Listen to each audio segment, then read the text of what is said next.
As we approach Christmas, the most celebrated holiday for Christians, we recognize a brutal fact that's found in John 1.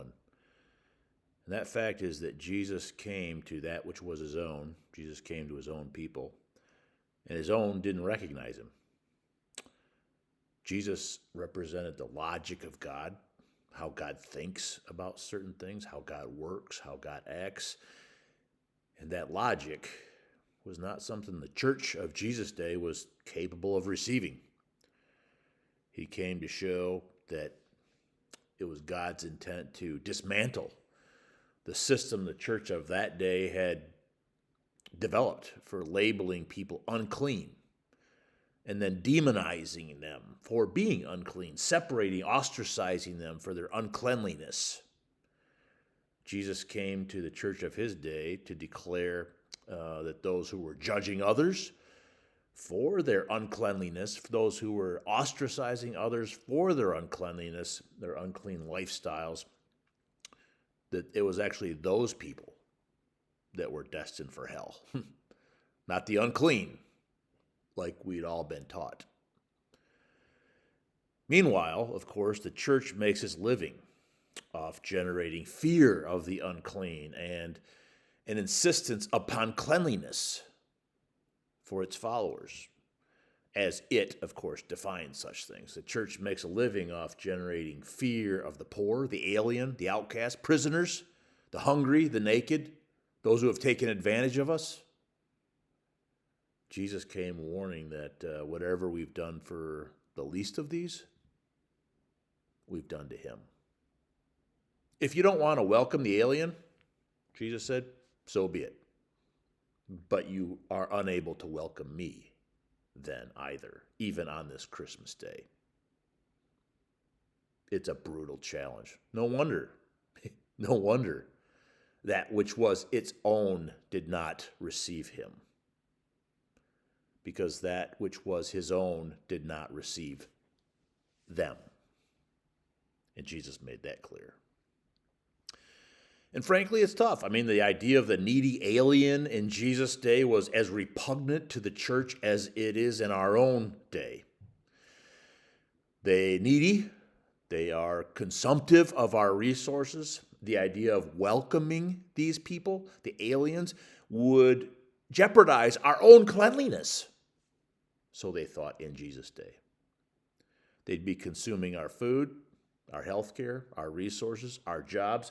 But the most important thing is they would be, as we say today, poisoning our blood. That's what we say today. They're poisoning our blood. The filth, we call them. You see how it's same language today in the church as back then? So then this idea of welcoming Jesus himself, even a brown-skinned child born in poverty to unwed parents, seems difficult to imagine. He himself would have made us unclean. Ironically, as that is, hard to imagine how that would go over in the church today, if you think about it. We call these people, these aliens, these outsiders, we call them thieves. Jesus says, visit the prisoner. Don't kick them out. We suggest they've stolen from us. Jesus says, give them more. You say they've taken your coat, give them your hat. You say they've struck your face, give them the other cheek. That's what Jesus says. And you know what? It's a pretty unpopular message. It's no wonder that which was his own did not receive him. We have a word for that sort of logic today, that sort of thinking. For us conservative Christians, that word tastes kind of foul in our mouths. That word is woke, right? Jesus, the logic of God, came to his own, and he put a foul taste in their mouths. How God works and thinks and functions put a foul taste in their mouths. So foul, in fact, that it would lead to his own death. So repugnant was the idea of Jesus and his wokeness, this word that puts a foul taste in our mouth. They'd end up killing him for it. As soon as Jesus is born, even, he makes the logic of God, this claim, pretty evident. The first news of his arrival in the world, it doesn't go to the church people, it doesn't go to the clean or the righteous so they can come worship him. It goes to shepherds, the lowliest of the lowly, the unclean of the unclean, the outcast of the outcast. The first people to come visit Jesus, not the church people, not the righteous, not the clean, but magi. People so repugnant in the Bible that Leviticus has them all sitting alongside people who had sex with animals. That's what Leviticus thought of these people. Yet Jesus warned, these are my people. These are my people. Those you have cast out as unclean, as lowly, as aliens. These are my people. Because I have been rejected by that which was and is my own. He said, I will go find a people. Folks, as I've said before, I don't actually recommend following this Jesus. It most likely will not end well for us. I think that's a truth. That's a hard truth. I don't think it's a hidden truth. It didn't end well for Jesus. You know, when he tried to follow this path to demonstrate for us the logic of God, it didn't end well for him. It didn't end well for his own disciples, those initially following him. Now, that said, what I really, really don't recommend is that we say we're following Jesus and we aren't. That we say that we've accepted Jesus in our heart, but we have not accepted the lowly, the alien, the prisoner, the outcast into our heart. Because Jesus said, that ain't flying.